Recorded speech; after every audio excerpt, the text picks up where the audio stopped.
चंचुला एक ब्राह्मण की धर्म पत्नी थी, जिसने कठोर तपस्या और भक्ति से माता पार्वती को प्रसन्न किया।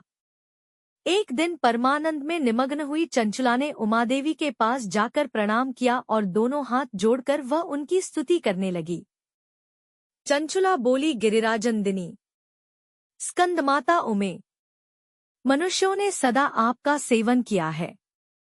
समस्त सुखों को देने वाली शंभुप्रिय, आप ब्रह्मस्वरूपिणी हैं। विष्णु और ब्रह्मा आदि देवताओं द्वारा सेव्य है।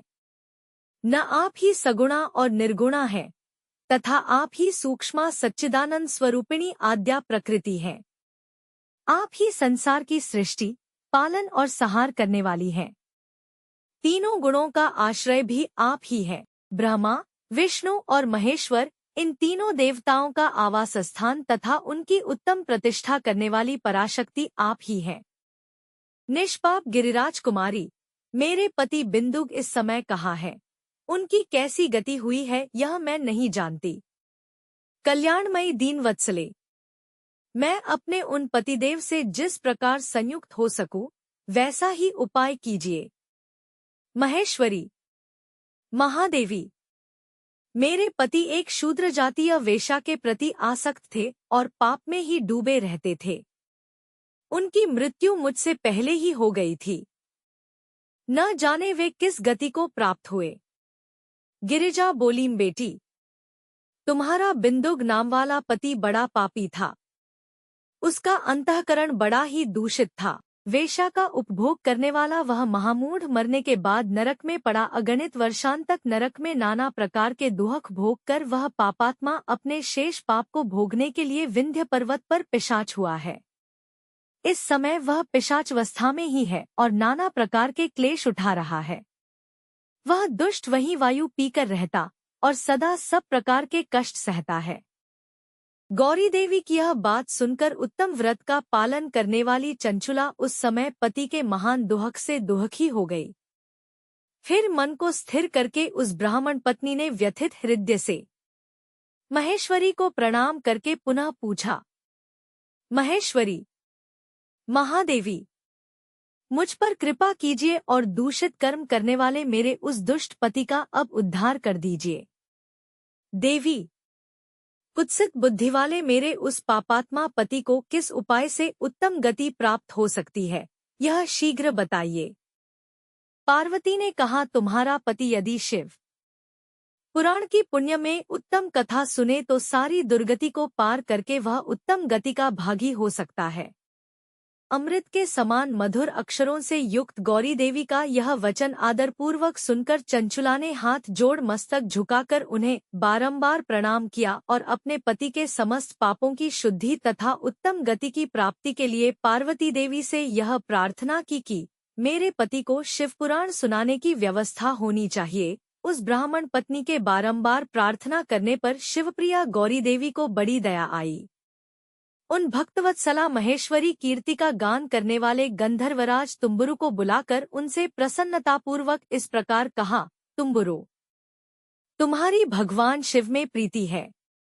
तुम मेरे मन की बातों को जानकर मेरे अभीष्ट कार्यों को सिद्ध करने वाले हो, इसलिए मैं तुमसे एक बात कहती हूँ, तुम्हारा कल्याण हो। तुम मेरी इस सखी के साथ शीघ्र ही विंध्य पर्वत पर जाओ। वहां एक महाघोर और भयंकर पिशाच रहता है। तुम उसके आगे यत्नपूर्वक शिवपुराण की उस दिव्य कथा का प्रवचन करो, जो परम पुण्य में तथा समस्त पापों का नाश करने वाली है। शिवपुराण की कथा का श्रवण सबसे उत्कृष्ट पुण्य कर्म है। उससे उसका हृदय शीघ्र ही समस्त पापों से शुद्ध हो जाएगा और वह प्रत्योनिका परित्याग कर देगा। उस दुर्गति से मुक्त होने पर बिंदुग नामक पिशाच को मेरी आज्ञा से विमान पर बिठाकर तुम भगवान शिव के समीप ले आओ। महेश्वरी उमा के इस प्रकार आदेश देने पर गंधर्वराज तुम्बुरु मन ही मन बड़े प्रसन्न हुए। उन्होंने अपने भाग्य की सराहना की। तत्पश्चात उस पिशाच की सती साध्वी पत्नी चंचुला के साथ विमान पर बैठकर नारद के प्रिय मित्र तुम्बुरु वेगपूर्वक विंध्याचल पर्वत पर गए, जहां वह पिशाच रहता था। वहां उन्होंने उस पिशाच को देखा। भगवान शिव की उत्तम कीर्ति का गान करने वाले महाबली तुम्बुरु ने उस अत्यंत भयंकर पिशाच को पाशों द्वारा बांध लिया।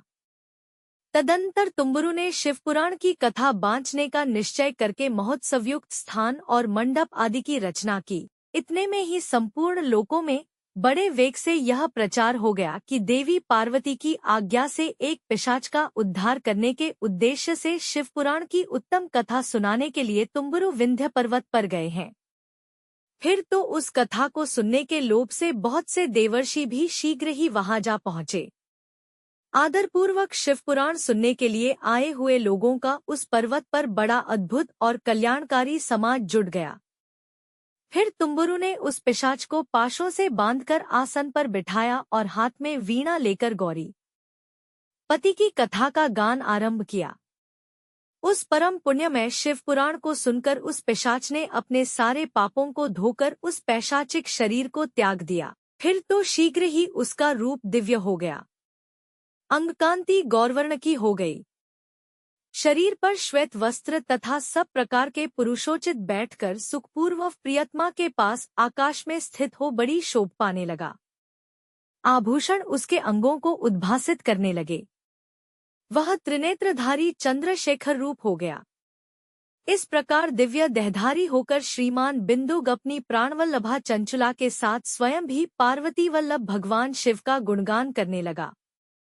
भगवान शिव ने उसे अपने पार्षद के रूप में स्वीकार कर लिया। उस घनीभूत ज्योतिः स्वरूप परमानंदमय सनातन धाम में अविचल निवास पाकर वे दोनों दंपति परम सुखी हो गए।